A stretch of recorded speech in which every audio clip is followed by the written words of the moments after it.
વડોદરામાં world table tennis youth ચેમ્પિયનશિપનું સફળ સમાપન 12 દેશોના 242 ખેલાડીઓ વચ્ચે જામ્યું જંગ।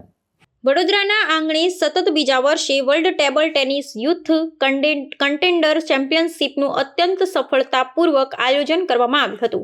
રમતગમત ક્ષેત્રે વૈશ્વિક ફલક પર વડોદરાની ઓળખ મજબૂત કરતા આ આયોજનમાં વિશ્વની વિવિધ 12 દેશોની કુલ 242 જેટલા ઉભરતા ખેલાડીઓએ ભાગ લીધો હતો।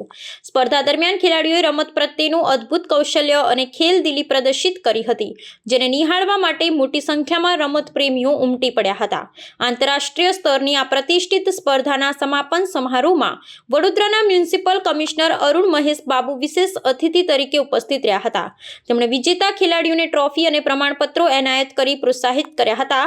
આ પ્રસંગે કમિશનરે જણાવ્યું હતું કે વડોદરામાં આ પ્રકારની આંતરરાષ્ટ્રીય સ્પર્ધાઓના આયોજનથી સ્થાનિક ખેલાડીઓને વૈશ્વિક સ્તરનું પ્લેટફોર્મ અને માર્ગદર્શન પ્રાપ્ત થાય છે, જે રાજ્યમાં રમતગમતના સંસ્કૃતિ વિકાસ માટે આશીર્વાદરૂપ સાબિત થશે।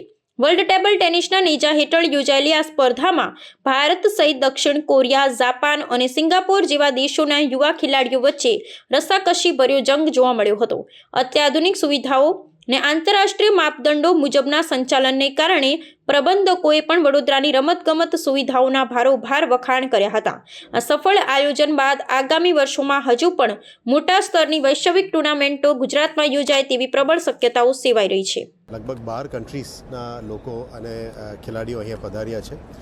જે ઇન્ટરનેશનલ લેવલનું ગેમ્સ અહીંયા આવવાનું શરૂ થઈ ગયું છે, એ ખાસ કરીને વડોદરા માટે ગૌરવની વાત છે।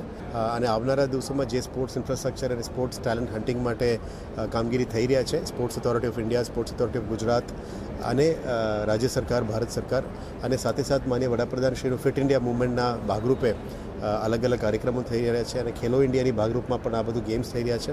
ये जो टूर्नामेंट है, स्पेशली ये जो 11 to 19 वाला ग्रुप है, क्योंकि आज जो 11 से 19 के एज में है वो 2032 में जाके कॉम्पिटिटिव फेज में आ जाएगा।